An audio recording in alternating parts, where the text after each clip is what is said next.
You're listening to the Forest School podcast with Lewis Ames and Gemma Southerden. Oh, I'm very stiff. Are you? Why? Yeah, in a completely that's the weirdest start to it. I'm in a oh no. Should we start again? No. I did sure? I did a double J at the gym. Yeah, people will know. It's fine. They know I'm not being lewd. My joints and muscles are stiff because I'm going to get my hand pan. So people who've bought my book need to say an enormous thank you because I am going to pick up tomorrow a hand pan. Which I think you might need to explain what a hand pan is like. It looks like a UFO. It's like an inside-out steel drum. But I have wanted one since I was about 18, and now at 30, I have been able to purchase one, have one made, with sales of the book. So everyone has bought a book. Thank you so cool. much. Thank you so much. I will sit now and resonate. You'll have to play it on the podcast. I absolutely and then people will. can hear it. Yeah. Yeah. Did I tell you that I got it tuned the wrong way? No. So I got it tuned to. So normally A is 440 hertz. So how and this one is A 432. Why is that then? Because the Earth. Ready? Yeah. Are you ready, guys? I'm ready. The Earth resonates at roughly 8 hertz. Mm-hmm. So if you tune to 432, then middle C, which is on the pan, resonates at a multiple of 8. It resonates at like, what's 256? Anyway, it resonates at multiple of the frequency of the Earth. Right. So like, it's supposed. It's like the Earth amplified. It's utter hippie nonsense, but I'm really enjoying it. That like it will in some way resonate at the same frequency as the tree is like resonating. Well, I was going to ask about trees then. How about trees resonate how? Where? Do you know the number? I don't know the number off the top of my head. But you can definitely feel that when you are hugging a tree, don't you think? I think you can feel stuff resonating. Maybe it's sap rising and moving around as well. You can feel even like a there's the subconscious level. The grounding stuff that happens when we touch trees, isn't there? Which is like becoming less and less mystic and more like, oh no, actual science, electricity does go through you. But yeah. No, I don't know. I'd be interested to know because I bet different trees, different species and stuff resonate at different frequencies. And the age. Yes, the density of the wood, hardwood, softwood. Yeah, definitely. And season. Yeah. How are you doing? You're very wrapped up. I'm looking like the most bag lady I've looked in quite a while, I'd say. I've got like a blanket with some holes in it around my lap. I've got a scarf and a dirty coat and a hat that is yours that is like a tea cosy because it's really big. And I'm leaning on my hand and I'm feeling quite mellow, mostly because I haven't taken my hay fever medication for quite a long time, and it makes me really like, la. I mean, not the medication, the hay fever makes me feel like I'm just not quite alive. So that's how I'm feeling. But I'm happy, and also thinking about like trees and hugging trees. I was just having a little blissed out moment because I've been hugging my favourite tree a lot recently, my Queen Beech tree near my house, and yeah, you can definitely feel stuff when you're hugging her. We should ask people. So you and I were talking about favourite trees because somebody in the woods has a favourite tree. Well, I mean, we all have a favourite tree in the woods, but somebody in one of the sessions, a learner, was so empathetic with their tree, in air quotes, and they were getting so distressed at people were climbing the tree and kind of the branch was the main problem was that we had been eating young beech leaves. Oh, yeah. If you haven't done it, try it. They're delicious. And so all of us have been eating beech leaves, and then there were a few kids around this one tree eating the leaves of this tree, and there were lots of leaves on the tree, but this person was getting very upset that they were eating leaves off their tree and it was going to hurt their tree, but they couldn't really express that at the beginning. It was just a lot of angry shouting at the beginning, and then it kind of got a bit clearer as things calmed down a bit, and it was like, but these leaves on this tree aren't completely out yet. Look, it's still got loads of buds. It's not strong enough for you to eat those leaves. Eat those leaves over there. Such deep empathy, wasn't it? Yeah. But then you and I were talking, and we said that, like, how would we feel if someone was eating leaves off our favourite tree? And then we said there's this weird thing where you want to tell everyone about your favourite tree, but you also sort of don't want anyone else to go and find it or see it. You want to be like the advocate who's got a best friend, who goes like, let me tell you about my best friend. My best friend is like this, and they do this, but you can't see my best friend. Yeah, Like, I kind of want people to see my tree and to know about it. But I was saying to you, I would feel upset if I happened upon somebody going, "Oh, I've just found this amazing tree." But that's my tree. Like, if I'm in control of it, if I've made a beautiful Instagram post with loads of historical information about my tree, which I have done, then I started this new Instagram thing about like nature, but it just ends up being pictures of my tree. So I should just call it the tree thing. Do you think it would be the same as if, you know, when someone goes, you like go to someone like, "Oh, thanks, mate. You're my best." When you're a kid, and you go like, "You're my best friend." They go, "Thanks. I might be your best friend, but my best friend is actually like someone else." Knife in the heart. Yeah. Knife in the heart. So if you found out that your tree actually had, the tree might be your best friend, but you're not the tree's best friend. Yeah. That would cut me deep. That would. Cut you deep. I refuse to believe that. And I'm trying to work out what I can do to look after my tree more. Every time I see her, I want to give her like a little present, but there's very little around her. There's quite a lot of soil erosion. Her roots are kind of poking out, but there's not really much soil around to give her, or any like here we'd wood chip things, but there's nothing there.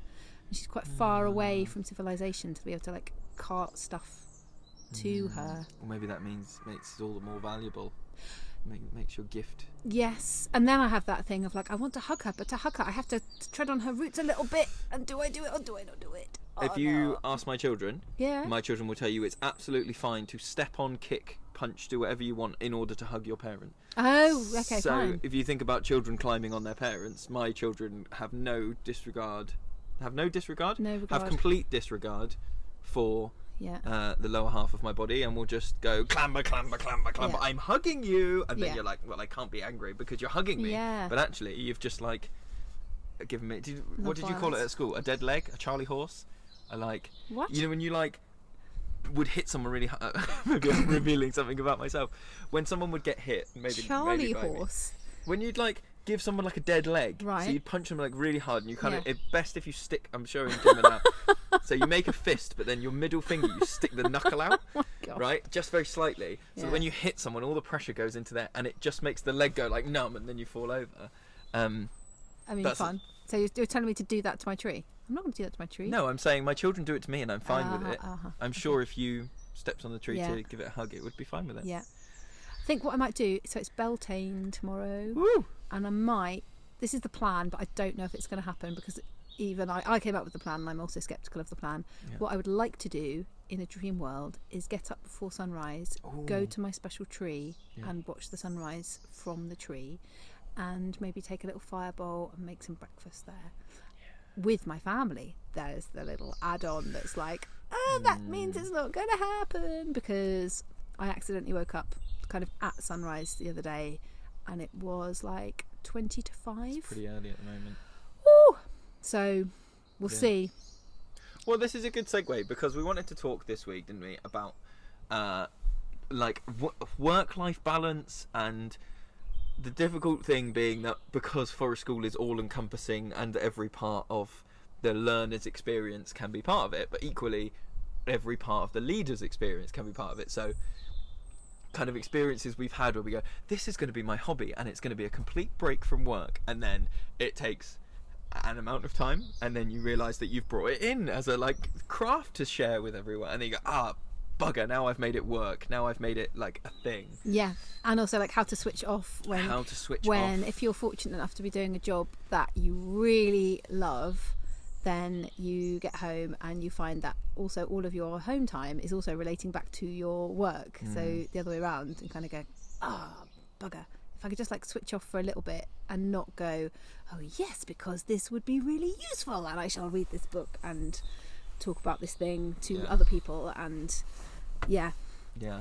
what is your biggest thing? I think I probably know the answer, but your biggest thing in terms of like switching off and leaving work behind? Well, I think the answer that you're expecting is the gym. Yes. Which is true, but as with all things, the gym Feeds back. the gym filters back, and more it ties in. It's interlinked in that. So if I have a big session at the gym and I sort of walk out of it going like, "Cool, my legs are doing whatever," I know that's coming into the session, and I'm then like, I won't be able to do running games, or sometimes if it's like the woodland management side of stuff, the gym stuff does come in, because I go, I moved the benches today and it was great that I'm strong enough to just pick up this like tree and move it, but it also meant that then that impacted how much I could do at the gym. Yeah. So and also the kids have done World's Strongest Man here. Yeah. The kids have tried to pull my truck with a tow rope. You know, we've done stuff like that. Yeah, and I think that's that thing of you know, us as facilitators bringing in our whole lives. Anyone else's forest school do forest school's strongest learner? Well, exactly. So you might mention the gym, and a kid might ask you a question about it, and then that sort of inspires all kinds of play stuff for them all the time. You know, some kids will really latch onto it and go, "Oh, okay, today the forest is my gym." Someone said that to me this week. They were like, "So, Gemma, let me tell you." And I was like, "I'm listening. The forest is, get this, my chill out place where I can just have some time, just be, but it's also my exercise, and the forest is my gym." I was like, wow, so it's like your chill out and your workout. Yes, it is. That's what the forest is to me. I was like, cool. They were like, you know, so it's true for me as well. Yeah.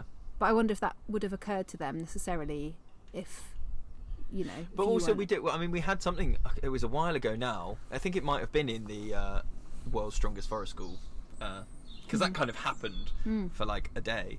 And you made a really good observation that hadn't occurred to me, where you were telling somebody to just wait, because Lewis will show you the safe way to pick that up or to move that. Just in turn, it was flipping. We were flipping a log end over end, not picking it up, just like picking it and pushing it over. And it hadn't occurred to me that is an activity that children in any forest school will want to do, will want to pick up a lot. But because I have done as a hobby, like strongman-ish stuff, I do tire flips and stuff, I knew how to, and I could advise them how to pick it up safely, how to do whatever. I was like, oh yeah, that is a thing that comes through. Yeah. But sorry, so that's the answer you were expecting. It is. But my actual answer of what has been completely, it cannot come into work, is I really have gotten into watching people speed run video games on YouTube. So games that I have played, games that I haven't played. Speed running is where people try and beat the game as fast as possible. And so some people are playing games that are 20 years old. Some people are playing games that have just come out. Sometimes it's things like or challenges like, can you beat Minecraft without ever jumping? Can you and then it becomes, how fast can you beat Minecraft without ever jumping? That's proper adult play then, isn't it? It's absolute adult play, and like efficiency in adult play, in that terms of like, people say, oh, video games, like you burn through it and then you don't play it again and it's quite costly and whatever, but these are people getting thousands and thousands of hours of entertainment, so creative, out of their one. And I think that's something that people sort of underestimate in terms of video games, is going, yes, the game does this, but you can add stuff on top of it. You can go like, I'm going to make this hard. So watch one guy who plays a game in 2-player mode. One player is his hands and the other player is his feet. No way. And he plays, and they have to work together and do stuff. And he does it, and he holds the world record for. So he's got a little camera on his feet, and you can see just his big toes kind of going like this. And so. Oh my gosh. But the reason that works is that cannot come in here in any real sense, other than going, hey, it's an obstacle course. Hey, can you do the obstacle course one-handed? But that's just general challenging, ZPD kind of making it difficult there. But in terms of switching off, so and you're watching people do it on YouTube. Watching people on YouTube play video games as fast as they can. Wow. It's the longest running thing I think that hasn't come in here. Yeah. And how long is each video? Varies. Sometimes it's people going, hey, I'm gonna try and like do it without jumping, and that'll be a 4.5 hour video. Holy mackerel. And when do you watch these? What's your optimum switch off just from before work? I go to sleep. Because quite often they're doing like a die and repeat thing. So they go, Yeah. oh, I can't quite get up that way. Let me Yeah. try it again. Let me try it again. Let me Yeah. try it again. And they're chatting as they do it. Yeah. But it's something about that, like, there's no risk to this because I'm not playing the game, so I'm not invested. And it's just methodical Yeah. because it's just play the thing. And it means that I'm not going, ooh, there's a parenting theory there. Ooh, Yeah, there's yeah, a yeah. stressful drug deal going down in that. It's like, Yeah. my wife did a psychology degree and they have to do like a reset after you do anything. Like you have to do mood repair. So if you show people gory images or you put people under a stressful situation, Yeah. you have to ethically Yeah. reset them at the end by getting. You have to go. I'm really sorry. You have to watch this 3-minute video of like cats now Really? because you're not allowed to damage people and let it carry on. But you can reset by watching cats. No, you can't reset by watching cats. But in order to make the studies ethical, they go, and this is what we did to make sure that we didn't essentially like. Put But there people must in be this- some kind of theory behind that, otherwise they wouldn't yeah, do it. Yeah. A spoon, so like give them a spoon. Take some spoons away, give them a spoon back.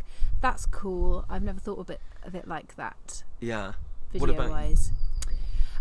Well, I would say that I am slightly not struggling, because I don't feel like I'm struggling, but I am definitely not doing enough of this stuff at the moment that is not related to forest school or kids. I would say I'm at a low point and I need to invest a bit more time or have a bit of a better plan. But when I am doing well at it, I have started swimming in a pond in our Every time village. I see your pictures of you swimming, I'm like a moment of jealousy of like, oh, Yeah, it's so cool. It's really good. And so basically, like, a lady in our village has got a field with a pond in it, and no one really knew there was a pond there because it was so overgrown. And Right. then they cleared all around it, and then me and another woman in the village said, "So you know your pond? Can we just like swim in it?" And she's like, "Oh yeah, anytime. Don't even ask. Just go for it." So it's like a gate into the field. You don't have to go anywhere near her house. You don't have to tell her that you're going there. Just go. And my friend is very good at going, I'm going swimming if you want to come. And if I can go, I go. And if I Amazing. can't, then I don't. And yeah, it is very cold, but I've got some gloves and some boots made out of wetsuit material, which really help. And yeah, I went last week and it was the warmest yet. And I was able to just wear a long sleeve swimming costume, not a wetsuit. And that really is like, because it is your whole body and your brain kind of like really focused on, it's okay, you're not going to die, it's really cold, but carry on. That is complete mindfulness, because it is like, yeah, You can't think about anything whole else. body and brain.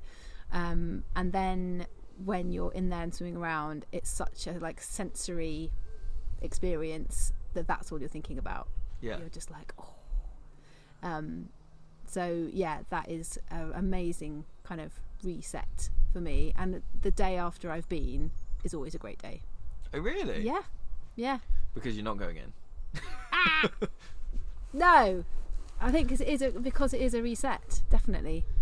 I've heard some people say about cold water swimming and also cold showers that one of the things that they really like about it is stretching the mental muscle, and I think Yes. they call it the like in breath of like, you know, it's not going to hurt, it's just going to be uncomfortable, and so repeatedly going, this is going to be uncomfortable and I'm just going to do it, Yeah. then sort of prepares you for this social situation is going to That's be exactly uncomfortable. it. That's it. And I think that is why it is so beneficial for depression, anxiety, and all those kind of other mental health things. Right. For exactly that reason. That's what I understand it to be. So as well as it being a kind of sensory thing that's going to make your body and brain respond in a subliminal way, there's also something like exactly that kind of going, I'm kind of scared of it.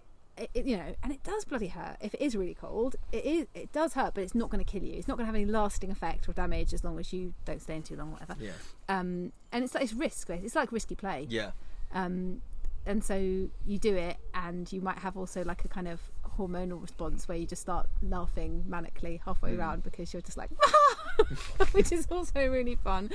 But yeah, I think it is that thing of like, oh, it's going to be hard, but I'm going to do it anyway because I know the benefits will. I know in a couple of minutes I'll be laughing like a lunatic. Yeah. which is exactly that, going to a party full of people you don't know, or starting a new project where you're afraid that it might go all a bit wrong. And Emailing your boss. Not that you have. I mean, you don't have a boss. Emailing me.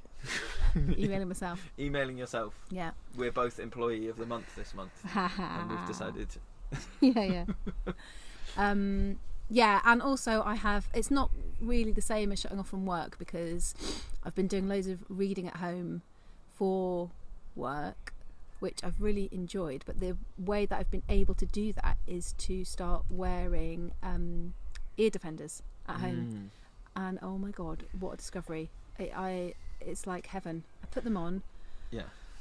and they hug my head, and I can still hear my children if they need help. Do you think the pressure is part of it? Yes. The feedback of the. I do. Okay. I think the pressure is part of it. I think it wouldn't feel as good with little in-ear things. I haven't tried it. But I think the pressure is the thing that kind of like holds your head. Yeah.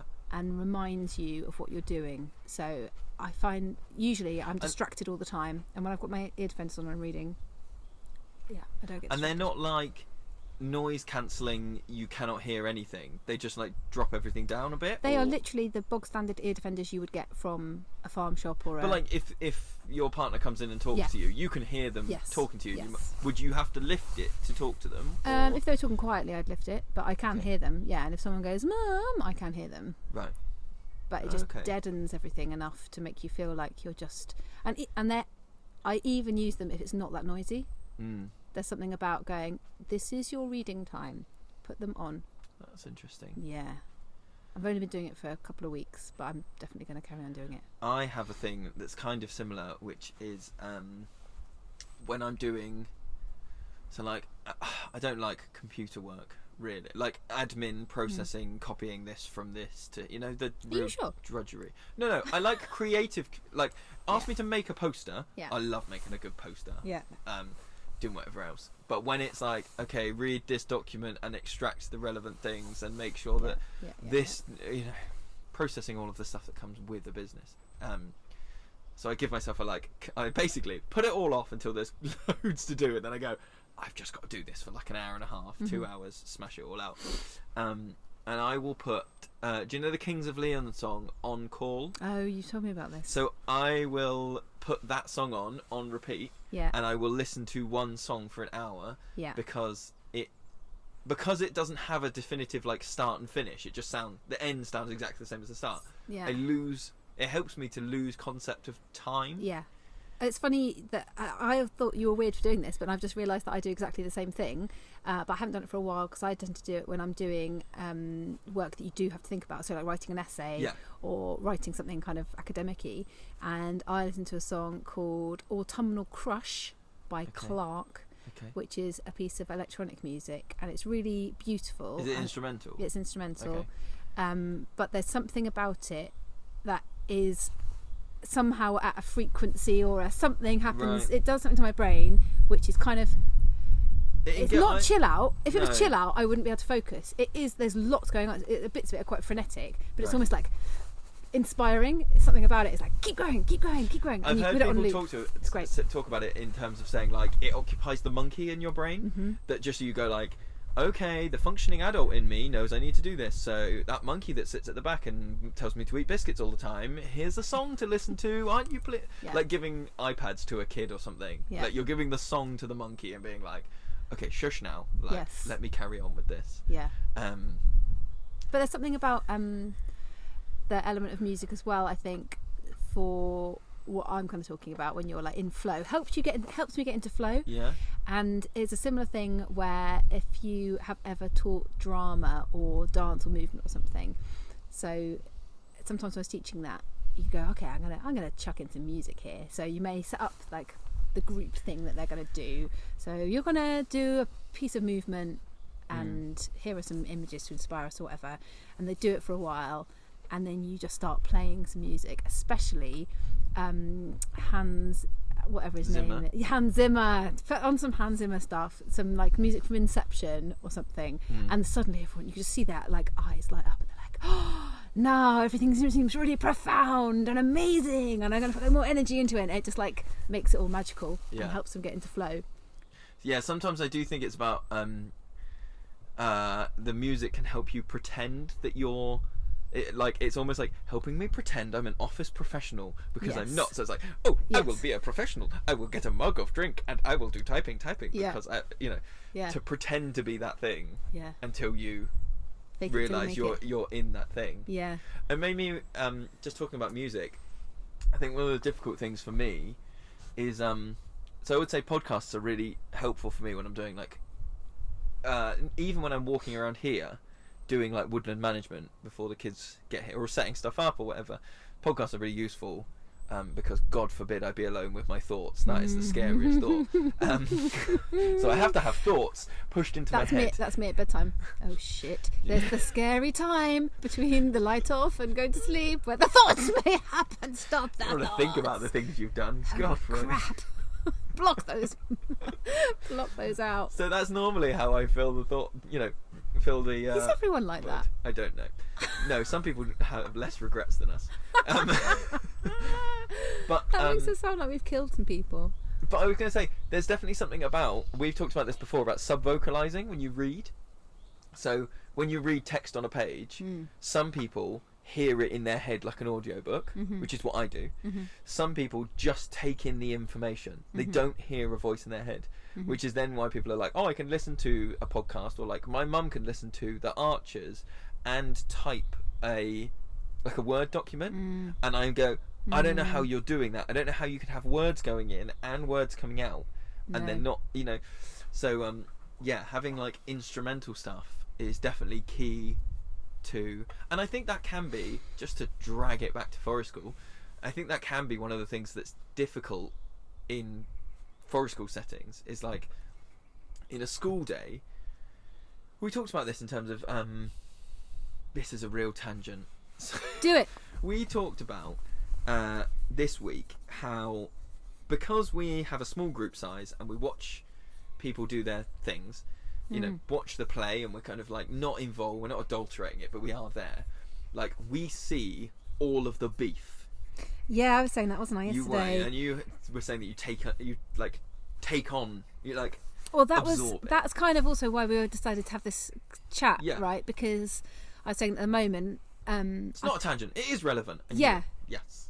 so, I feel like at the moment, for whatever reason, if I'm like helping kids with beef, so there's some big feelings, there's some big emotions, there's some kind of disagreement or whatever, and I'm there as a like, okay, I'm not going to tell you the answer, I'm not going to sort this out for you, I'm not wading in and going, everybody stop, I'm just here facilitating, prompting if it needs to be, whatever. And yeah, fortunately it all ends up being fine every time, like, and then every time it's fine, they skip off, la la la, and then I feel like I'm now carrying pounds of beef. I can't at the moment just shrug it off and go, okay, cool, everything's fine, that's life, that's what it is to be doing loads of child-led stuff in the woods. Inevitably these things happen, these are all great learning, I know all this stuff, these are all great learning experiences, but my animal-y bit, my reptilian brain goes, no, there are problems, I've got problems, I've absorbed the problems like a sponge, and they don't have the problems anymore, and I'm like walking They're happily around playing with each other. exactly and I've got all the beef and the emotional stuff, and the same thing, like if someone like hurts, falls over and hurts themselves and is really, really upset, and I comfort them and then they're fine, I don't go, oh, everything's fine now. It's like still there, like the feelings, and I think the reason I'm feeling that way is because I haven't done enough stuff that is different from work, that stuff. If your cup is a bit low in terms of being able to support other people, then it's harder, isn't it? Yeah. So that's kind of, I think, a sign that I needed to kind of try and do some stuff for myself a bit more. Yeah. But sorry, go back to what you were saying. Well, I was going to say that in terms of us saying that we need to like occupy the monkey when we're trying to do stuff away from here. Yeah. That I was thinking about like in a school day. So we were saying that in a playground, in like a break time, there isn't a member of staff watching all of the... I mean, there's a member of staff watching the play, but not watching each individual play cycle and observing how it goes. And hearing most of the words that they're saying to each other. So we were saying, how much do we hear 80% of the conflicts that actually happen, whereas, a mealtime assistant might hear 5%, but that because we hear 80%, we're like, oh, let's Yeah, work there's an out issue this, there. Oh, so and so this, seems like they're a bit upset about the thing, and so you're, even if you don't necessarily do anything proactive at that moment, Yeah. you're absorbing, observing all the time, and that's your job, right? And that's what you do. The next thing you plan is probably based on that. But in Exactly. a playground setting, it's like, all right, 20 minutes of break is done. The Yeah. kids dust it off and they're all fine with it. Yeah. They see each other in the next break, or they see each other the next day. There's like, or the lesson starts and that's a distraction, and so you can do whatever else. So, positively or negatively, one of the things that can happen at a forest school session is like something happens, and whereas like outside of here, we've been saying like, I need to occupy my brain. I don't want to think about the thoughts I've had and the decisions I've made. But sometimes the kids don't have anything to distract them here because it's they do have stuff to distract them, like maybe I'll go on the swing, maybe I'll do whatever. But when you're just it's like, oh, maybe I'll sit on the swing and think about the person and and like do that reflecting thing. And I think that's part of forest school being a reflective experience, is not necessarily always, hey, we sat around at the end and we weighed up what was good and we weighed up what was bad. Yes, Sometimes forest that's school very is a reflective experience because we're not offering endless distractions and Yeah. hey, don't think about that thing that's just happened. Hey, don't try and solve that Yeah. yourself. It's like you're gonna reflect on this, because we're gonna maybe do some cooking. But guess what we're going to do when we're cooking? We're going to talk about how we're feeling, or we're going to do whatever. You've got time to resolve the kind of cycle of feelings and sit with it. A bit like people talk about boredom being healthy. So yeah, that time to absolutely let those cycle of feelings or that incident come to its end before the next cycle starts. Rather than constantly doing the play, Yeah. escalate, get to conflict, and then it falls off. Yeah. Play, conflict, Yeah. and then it falls off because Yeah. it gets interrupted, because it gets distracted. Like, In conjunction with our approach, which is to not go, you stop, go over there, you go over there, do what I say, and now the whistle's blown. Because we don't do that approach either. So that is kind of double whammy, isn't it? Which means inevitably that you, as the adult, will see probably a lot more difficult moments for children than you would if you were working in a school or having children for a short amount of time or whatever. And you have to kind of sit with that because it's unusual. We are, and especially in this modern age kind of kid, I think if you care about children, then there's this kind of thing about like just kids being happy and just having a great time. they Like, had a great all time the is the time. gold star review. Yeah. You're like, actually, Yeah. they had a crappy time, but they've learned loads from Exactly. it. And that means they'll have an even better time next time, or when they're an adult, they will remember. It's the same thing about risky play and all these things, isn't it? So it just means that because it's so, I guess it's so much more at odds with the general expectations of today's childhood, which is clean, non-risky, smiling faces all the time, loads of stuff all around them. Enrichment. You can say enrichment in things. Very adult-led, very like an adult giving stuff to the Cup filling. child It's cup filling. all the time. And so forest school is like, especially I guess our type of forest school is so far away from that then you've got your foot in each camp. You live in the world, you have your own kids, all these other people who don't have that kind of approach, and then you're here and you're like, oh. So sometimes you can like almost overthink it and go, oh god, that person having real problems, oh god, what am I going to do about it? Actually that's completely natural and completely normal. I was thinking also about like, it's interesting that we spend our whole time kind of thinking about flow and giving opportunities for people to be involved in flow and curating that kind of experience or facilitating it. And so trying to then go, I spend all my time doing that, and then when I'm away from here I need experiences that allow me to have flow. Do you think it makes you better at self-curating flow experiences, or do you think you don't know how to do it? Because, are we better at it, or are we worse at it because we are doing it all the time now? I think it's hard personally, I find it hard to switch that off because I'm constantly thinking about like the people around me and are they all okay? Have I done this? Have I looked after everybody's needs? flow and all the other needs as well. And then to go, nope, you're not doing that for the next however long. You're just going to allow yourself the time to be in flow without worrying about anything else. I found that really hard. So another thing that I'm meant to be, and also because I'm aware of how important it is to have these flow experiences, when I'm not giving them to myself, I beat myself up for not giving myself them. Oh, great. Do you know what I mean? Yeah. So I go, oh shit, man, I really should be doing that thing that I really flipping enjoy, and I haven't flipping done the thing that I really enjoy. Why have I not done it? Ugh. So I'm like doing this thing called the Medicine Spoon Memorial. Okay. Have I told you about this? Oh, I think you have with the knitting the names. Yes. Yes. So Explain it again, it's an artist. Have I talked about this on the podcast you have, before? but say it again. I think. Okay, artist called Karen someone, and her name is Made on the Moors, and she's found all the names of the people, women and girls in England who are accused of witchcraft, and Scotland and Wales, and sends them out with a little printout of a medicine spoon and on a bit of fabric, and you can embellish that in whatever way you want to and spend some time with that woman and think about her and honour her through decorating this thing. So I've done the name of mine, and I know what I'm going to do the tradition, but I haven't done it, even though I know I will get loads out of it. Yeah. Why am I putting it off? And then I'm like beating myself up for putting it off. I will do it this weekend, I think. I'll do it. I find one of the things that I've been doing recently is trying to be more honest with the people in my house. Some people call them family. The people in my house. As other humans who live in my other house. humans in my house.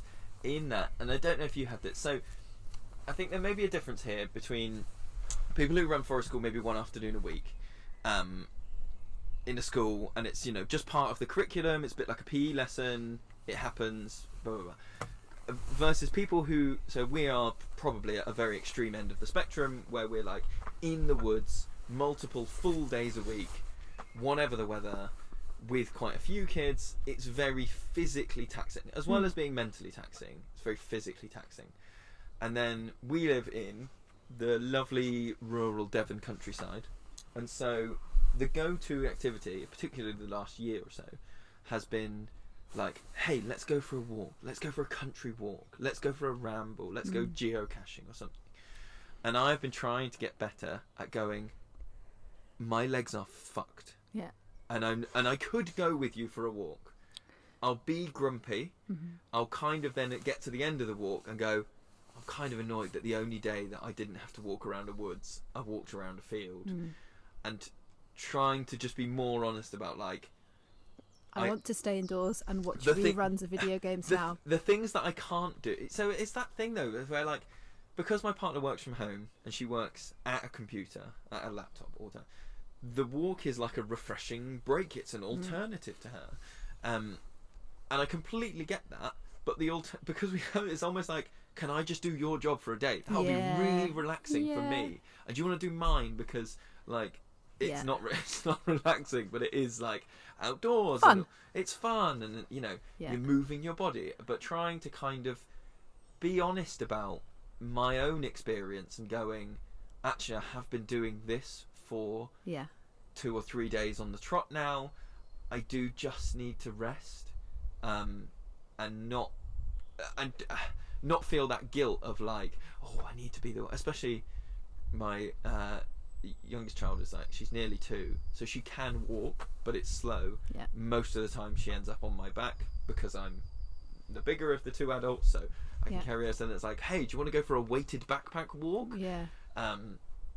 Like, trying to just suppress the Englishness of me, of, like, trying to, sure, of course, no problem, don't you worry, and really don't want to, being like, actually, if you guys want to go on a short walk to the park or something, that's great. I would really love, just it's a bit declarative to be like, I actually need to rest my legs, or I actually need to not especially, I mean, we're coming out of it now, been in winter, but, like, the joy of not having to put on 8 layers of clothing and be like, I am Maggie from The Simpsons in that starfish thing where she's stuck out like this.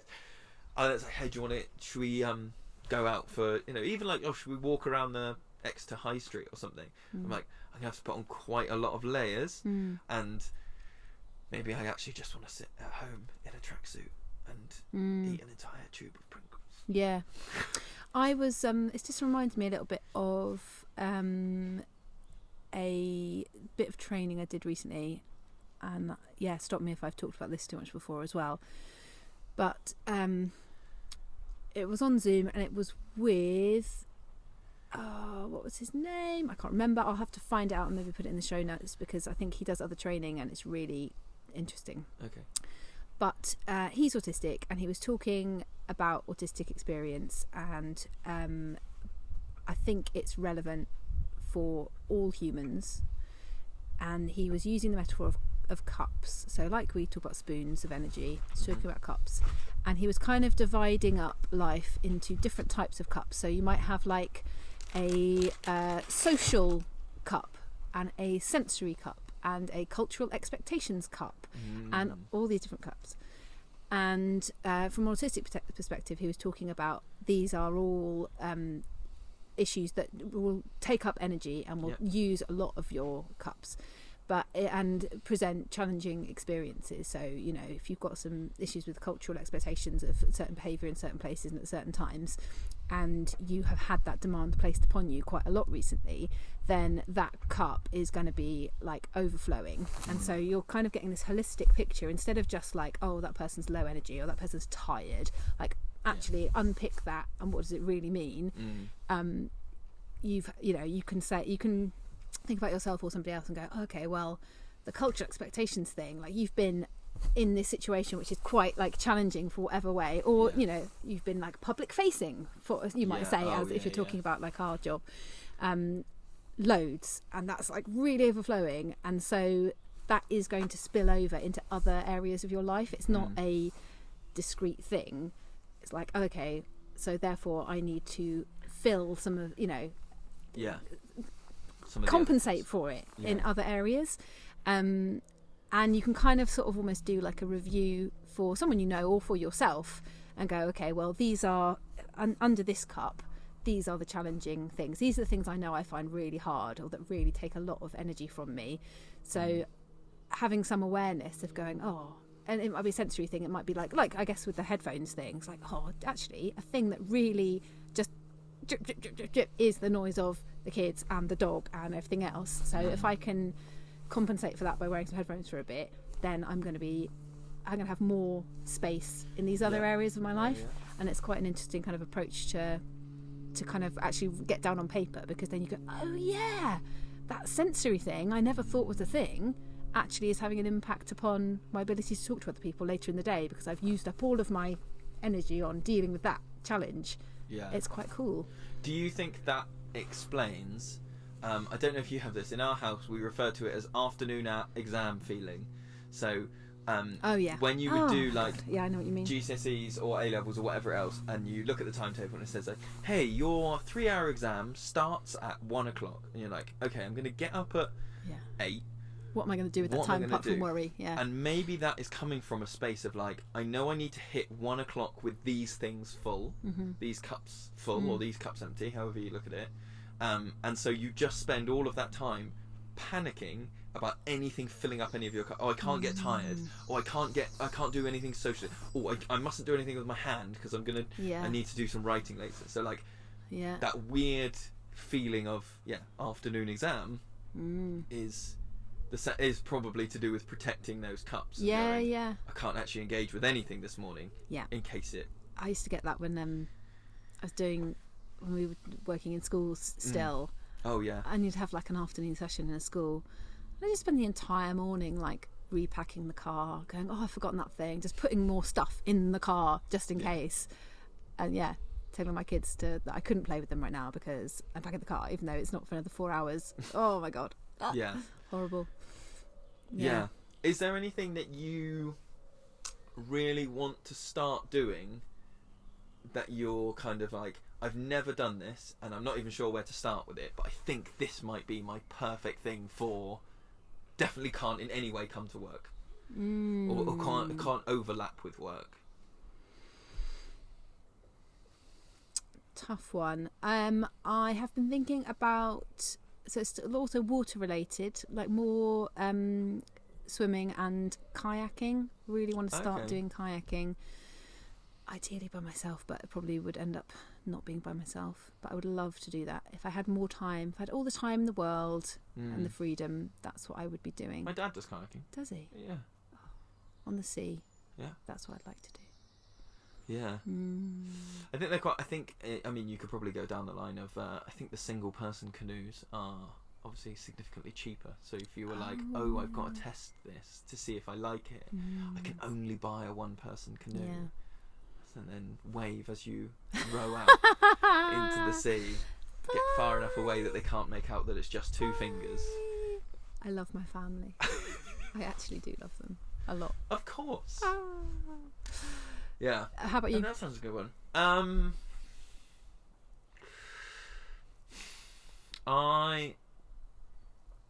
It's quite hard thinking about one that isn't related to work, don't you think? I had some ideas and I was just like, nope, that's bushcrafty. Nope.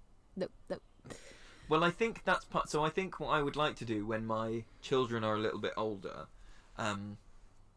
is get back into the habit. So before I had children, I had a little bit of a thing of like going with friends for a one-night camp. So I'll meet you at this car park in Dartmoor. Yeah. Let's walk for a day with the stuff we need on our back, and we'll walk out. Yeah. And it's just that. And I did a few of those with friends, and I did a few on my own just to see, what I could do. At the moment, that just wouldn't work. Or even, I mean, in an ideal world, maybe when my son gets he just needs to be a few years older, and then we could drive somewhere and camp there, and he will be a bit more robust about it. But I mean, that will leak into work. But I feel like it's more the other way. It's more work coming into home life of like, the tent goes up really fast because I practice it. I practice my not work all the time at work, or actually making the fire isn't a challenge. I mean, it's always a challenge, but I think that would be the thing that I'd like to. I've got my eye on at the moment a tent that's basically one special shaped tarp. It's got so it looks like a scout patrol tent. So if you drew the picture of I'm explaining this to people listening. If a child drew the shape of a house, it looks like that, but kind of extruded, right? And the zips on the side are special zips, so that you can put your hammock out. So you can put the hammock inside a little house of a tent, which I've been hammock camping a few times, and sometimes I do it here. And one of the biggest things is that in a tent, you've at least got this little private space. So like when we do camping here and we've got families with us, it's like public facing. And then everyone goes to bed and you go, right, I'm in my tent. And if I need to scratch somewhere, I can scratch somewhere. If I need to stretch or do I need to put a podcast on to block out those thoughts. Yeah, that's fine. You're not on show and that sort of thing. But hammock camping, and also like just from a safeguarding point of view, like you wake up and there are unknown children around you. You can sort yourself out and then get out your tent. Hammock camping, I always have this thing when I hammock camp here that like a suit, I have to be wearing enough that when I get out of the hammock, unless there's a sheet all the way around, which is what I want this tent for, to be like, I am hammock camping, but I'm also in a private space, and it has, because I'm a massive softie, it has a wood burning stove outlet, so you can have a wood burning stove, probably not under your hammock, but like slightly to the side, warming up this little tent thing. It's gonna be great. Nice. I think I'm gonna get it because people that come on our level 3 course, we run it some of the weekends. We run like it's Saturday afternoon, and then the next bit is Sunday morning, and so it's like if you want to camp, you can. If you want to go to a B&B, you can. So I want this tent for when we do our level 3 camp outs here. Yeah. And we like stay up into the night telling ghost stories, and doing whatever. But yeah, I think that's the thing I would like to do. Yeah. I'd be really curious to hear if we put this episode up in the Forest School Podcast Facebook group, what other things people have got, because I bet someone's got this like key thing where they're like, this is what I do, or like this is my thing that's completely separate. So if you have got that and you want to let us know what it is, we might enjoy it too. Other people might. Or maybe you want to keep your thing, my special thing. Yeah. I can't do it. It's my special thing. Don't talk about Cool. Bye. Bye. If you like this podcast and want to support more episodes, you can donate through Patreon. Visit patreon.com/Children of the Forest to show your support for the Forest School podcast. And a massive thanks to our current patrons Simon Kenny, Joe H, Brona Steed, Jude Vincent and Chrissy McEvoy. Thank you so much, guys. It really does mean a lot.